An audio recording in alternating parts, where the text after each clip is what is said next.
Wenganeza wethempela sibona lapha ko Minister wamaphoyisa uSenzo Mchunu nosamisiwe esikhundleni ngenxa yezinsolo ke zenzima kabe zavezo yena ku General ke Nhlanhla Mkhwanazi. Kanti ke wenganeza wethu uSenzo Mchunu bekhuluma ke engosuku lokubungaza ke iMandela ke Day. Lapho kana ke efike waveza ukuthi cha yabona ke yena ke impela ke usebheke usuku olukhulu lapho ke beyobizwa phela ke bahlaliswe phansi futhi ke bengaqokanga ke makhama flash kukhona ke nawo ke amajaji uthi hey bafowethu impela ke yena lapho uyufika elike impela ke makwenzeka ke engathi ke angalela ngishona khona ngendlela ke impela ke eselindele ngalo ke lolu suku lokuthi ke bahlaliswe phansi labona ke kuzobe kungekho umuntu ke ophethwe isibhamu kodwa ke kuzoxoxwa nje kuphela bafowethu ngaphandle basikhuluma khula kweMbosi City MTV sithi nje ake sinishile yona ke lenkulumo yake nani ke nizwele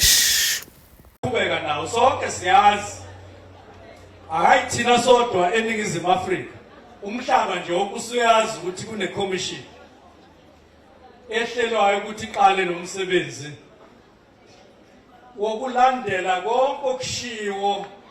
kule press briefing ebikhona eThekwini. Manje ke sonke simi ngenyawo asihleli phansi silinde thina kakhulukazi esiqagulwe ngamagama nezibobo silinde ukuthi kuthiwe ihleli kuphike ngaluphi usuku bese kuthiwa ke asiyeke nathi sibe nosuku lwethu nje olufana nomhla ka6 kuyo lenyanga okwenze laba kade bememezela lapha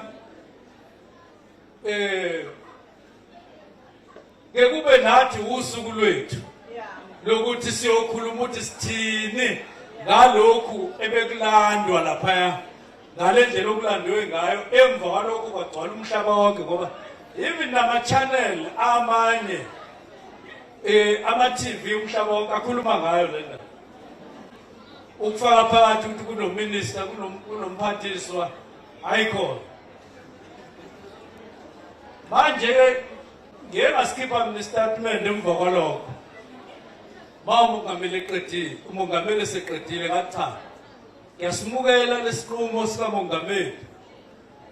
isimemezelo sonke ngiyayimukela futhi ngiyayisupport ngiyayiseka futhi ngiyayibophezela ekutheni base sibizwe siyaya lapha basibizwa ngo4 ekseni siya futhi sofika i-hour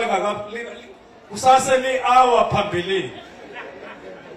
bakwenzeka sofika usuku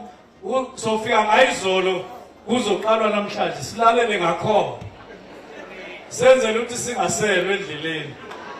ilolu daba siyosho ukuthi sithini ngalolu daba